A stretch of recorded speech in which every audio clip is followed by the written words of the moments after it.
İlk olaraq bir sualla başlayıram. Sadəcə cavablamağını istəyirəm. Amma lütfən səmimi ol və ən ağıllı, ən savadlı cavabı verməyə çalışma, çünki cavabını sadəcə sən eşidirsən. Səncə sən niyə zəngin deyilsən? Səncə səni niyə pul mövzularında sıxan şeylər var? Əgər ağlına, ay mənim bəxtim gətirmir, ay məndə şans yoxdur, ay mənim ailəm belə, ay mənim qonşum belə, ay ideya belə, ay qayda belə gəldisə, qaliba nerede kaybettiğini artık bulduk. Deməli, maliyyə məsələləri ümumiyyətlə həyatımızda ən rahat həll edə biləcəyimiz şeydir. Çünki pul qazanıla bilən bir şeydir. Yəni bu sevgi deyil, sağlamlıq deyil ki, biz bunun üçün daha fərqli yollardan keçək, daha fərqli zehin modellərinə, davranışlara ehtiyacımız olsun. Pulun bəlirli bir strategiyası var, ona uyğun tənzimlənəcəksiniz və həll olacaq. Amma bir məsələ var. Bəs niyə insanların ən böyük arzularını soruşanda hələ də məsələ pulla və maddi səbəblərlə başlayır? Çünki maddi sıxıntıda olan insanların hələ daha yüksək səviyyəli arzulara, hədəflərə, faydalılığa, sevgiyə zamanı yoxdur. Yəni o hələ pul qazanmaqla və həyatda qalmaqla məşğuldur. İndi bir məsələyə toxunacağam. Bəs bunu necə həll eləyə bilər? Ümumiyyətlə o qrupların, o insan qruplarının əsas fərqi nədir?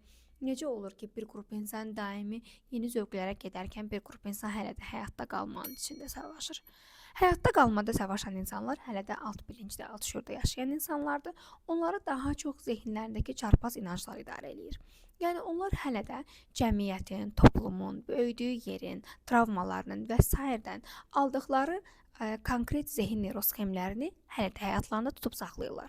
Yəni 1900 çoxdanıncı illərdə babası demişdi ki, çox pul adamı xəstələndirir, o da buna inanıb. Ya da 1900 çoxdanıncı illərdə nənəsi demişdi ki, filan kəsə bax, o da çox imkanlı idi, sonra hər şey dəydi bir-birinə və adam ağır xəstəlik tapıb öldü.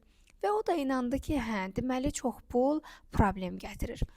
Və beləcə bu uşaqlıqda inandığı, qucaqladığı, cəmiyyətdən eşitdiyi şeyləri buraxmamağı seçdi. Alt şuurda yaşamağa davam elədi və hər daim bunu həyatında gördü. Sən danış gəlir, burada söhbət kimdən gedir? Yaxşı, gəlin bir mövzuya toxunum. Tutaq ki, sən lap bu nöqtədə deyilsən də, sən eşitmisən, sən təlimlərə qatılmısan, sən videolar izləmisən, sən bilirsən ki, pula dair belə deyil.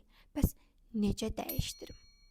Bəs bu əsas dəyişim hissəsi necə başlayır? Ümumiyyətlə bunun digər insanlardan fərqi nə olacaq ki? Ümumiyyətlə bilməyən və həyatında hər şey ot kimi yaşayıb gedən və ya bilən və tətbiq eləyə bilməyən. Əslində bilib tətbiq eləməmək daha çətin məsələdir. Niyə? Çünki sən bilirsən və bu bildiyinin fərqindəliyi səni ağrıdır. Bu ağrı ilə bir yerdə tətbiq edə bilməyib, bəlirli bir maddi hədəf yaratmayanda, hələ sərvətdən danışmıram, bəlirli bir maddi hədəf, bəlirli bir zövqlərinə xidmət edəcək büdcə ayıra bilməyəndə zamanla sən özü daha negativ hiss eləyirsən ki, deyirsən ki, popoyda inkişaf elədiyim hara getdi. İndi hara getdi ondan danışırıq. Yaxşı, gəl belə baxaq. Sən çözdün, həll elədin. Sən artıq bilirsən ki, bu inancların var. Bəs bunlarla necə işləyəcəksən? Mən bu hər bir inancı, konkret informativ hissələri, konkret sistemləri sizə zaten sərbəst proqramında verəcəm. Sadəcə məsələmiz budur ki, sən özün başlamısansa nə eləməlisən? Yəni birinci hissədə bunu dərk eləməlisən ki, hə, mən əgər həyatımda böyük bir addım istəyirəmsə, bunun üçün bir şeylərdən keçməliyəm. Bu mənim enerjim, vaxtım, pulumdur, fokusumu yayındırmalıyam. Yəni laylaylom hər şey istədiyim kimi, hər şey mənə pulsuz verilsin deməklə deyil. Birinci bunu dərk eləmiş olursan. İkinci isə ən vacib nüans.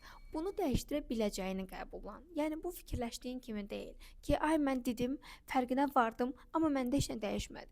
Dərin fərqindəlik, daimi təkrarlanan vərdiş, sənin həyat tərzindəki dəyişiklik, sənin düşüncələrindəki dəyişiklik, konkret dərin neurosxem çalışmalarından dəyişən zehin modelin və bunların cəmində sənin dəyişən həyat standartların.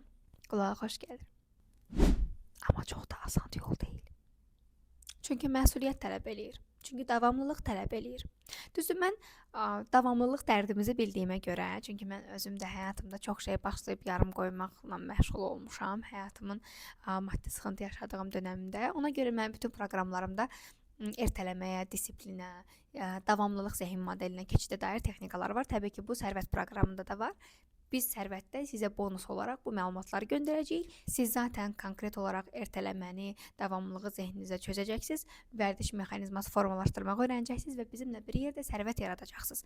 Bəs əsas məsələ burada nədir? Əsas məsələ sənin bunu nə qədər istədiyindir. Zarafat edirəm. O çox eşitmisən. Çox pul qazanmaq üçün bunu çox istəməlisən. Buna çox eşitmisən və çox istədiyimiz şeylər də bəzən olmur. Bəs ən vacib amil nədir? Layiqlik. Sən bu həyatda istədiklərini yox, layiq olduğuna inandıqlarını yaşayırsan. Ona görə də ilk olaraq həyatında nələrə layiq olduğunu xatırlamağın, əgər xatırladığın şeylər yaxşı şeylər deyilsə, bunları dəyişdirib bir düzənə salmağın lazımdır. Çünki səndən bu dünyada bir dənə daha yoxdur. Sən cəmi bir dənəsən. Təkrarsızsan və bu dünyada qısa müddətli qonaqsan. 100 illik, 150 illik ömrün olsa dahi, bu bəlirli, limitli bir müddətdir. Öncədən məlum olmasa da, bəlirli bir həyat zamanımız var və bu zamandan maksimum istifadə edib niyə də zövq almayaq ki? Niyə özümüzü daha yaxşı şeylərə layiq görməyək ki? Özün daha yaxşı şeylərə layiq görməkdə ağzına gələn şeyə pul xərcləyib, ora-bura pulu səpib, kreditlər götürüb bahalı şeylər almaq deyil. Layiqlik başqa bir mövzudur. Yəni, bəzi insanlar özlərini maddi olaraq layiq nəyəsə görə bilirlər. Bəzi insanlar isə daha yaxşı həyata, daha çox görünməyə, azad qərar verə bilməyə, hətta bu dünyadakı çox bahalı şeylərdən biri, sərbəst sabahlara layiq görə bilirlər. Ümumiyyətlə, həyatında maliyyə məsələlərini çözmək istəyirsənsə, mütləq bir yerdən başlamağın lazımdır. Burada həm zehni olaraq öyrənməyin, həm də praktik olaraq bilməyin lazımdır. Bəs bunların az-çoxluqlarına baxsaq nələr görəcəyik? Zehni məsələlərdə fərqindəlik və dəyişimə, addım məsələlərində isə öyrənməyə və tətbiqə. Bəs öyrənmə burada nədir? Konkret strategiyalar, brendləşmə, nə satırsan, necə satırsan, xidmətin nədir? Bütün bunları biz çox detallı işləyəcəyik sərvət proqramında. Yer gəlmişkən sərvət proqramı 5 moduldur. Fəqət siz modulları etap-etap tamamlaya bilirsiniz. Ona görə də bunu qəbullanın. Birdən-birə gedəcəksiniz, hansısa kurs alacaqsınız və orada hər şey dəyişəcək. Bu yoxdur və biz bu düşüncəyə ümumiyyətlə girməyəsiniz deyə sərvət proqramının formatı tamamilə fərqlidir. Siz birinci modulu tamamlayırsınız, bəlirli hədəfləri çatırsınız, sonra ikinci modulu alırsınız və bizdə siz sadəcə pul ödəyib bir şeylər çata bilmirsiniz. Bizdə bəzi proqramlar var ki, onlar sadəcə məzunlarımız üçün keçərlidir. Yəni siz bəlirli bir dönəmi artıq keçməlisiniz və sonra aramıza alınırsınız. Yox, mən onsuz da 3 dənə kitab oxumuşam, bilirəm. Amma tətbiq eləməmsən. Amma həyat səviyyən, yaşam stilin hələ də aşağıdadır. Sənin oxuduqların hara gedir? Ümumiyyətlə, bir mövzu deyəcəm. Siz bilirsiniz, mən nə qədər insan tanıyıram ki, şuuraltının gücü ilə həyata dəyişdirməyin mümkünlüyünü bilir, amma həyatında heç nə dəyişmir. Bütün günü Secret, şuuraltının gücü, bu kitabları oxuyur, fəqət həyatında heç nə dəyişmir. Çünki tətbiq eləyə bilmir. Çünki neyrosxemləri buna icazə vermir. Çünki o hələ də qorxularından savaşdadır. Çünki o hələ də geridə qalan tərəfini buraxmaqdan qorxur. Və bu məsələləri mütləq özünüzlə, bir uzmanla, yolunuza bir yoldaşla işləməyiniz lazım. Ümumiyyətlə, maddiyyatın çox vacib hissələri, mövzuları və necə yaradılması, necə əldə saxlanılmasına dair geniş bir mövzudur sərvət proqramı. Amma mənim sizə çox qəşəng bir bonus hədiyyəm var. 27, 28, 29 martda biz sizinlə pul maşını deyə bir proqram keçirəcəyik. Proqramın adı çox ikonikdir, əyləncəli olsun deyə belə qoymuşuq. Çox dərin mövzulara toxunacağam və həmin qrupa keçid linki videonun açıqlama hissəsində var. Oradan keçid eləyə bilərsən və biz başlayana qədər hazırlıq mərhələsi keçəcəyik. Hazırlıq mərhələsində bizlə bir yerdə keçə bilərsən. Aramıza xoş gəldin. Bu mənim sənə hədiyyəmdir. Sadəcə bir başlanğıc üçün bu addımı atmağını istəyirəm. Bu fürsəti dəyərləndirib bilmədiyinə bax. Çünki problemlərinin başında pulsuzluq durmur. Bəzi vacib əsaslar durur. Onu isə proqrama qatılanda öyrənəcəksən. Əgər proqrama qatıla bilməsən, burada daha vacib nöqtə olacaq. Sənin dərdin pul və ya vaxt deyil. Təbii ki, sənin dərdin bəhanələrindir. Məncə bəhanələrə sığınmaq yerinə sizə hədiyyə olan proqrama açıqlamadan keçid eləyirsiniz və bizimlə birlikdə hazırlıq mərhələsi keçirsiniz. Özünüzə çox yaxşı baxın. YouTuberlar nətər deyirdi? Like eləməyi və abunə olmağı unutmuruq.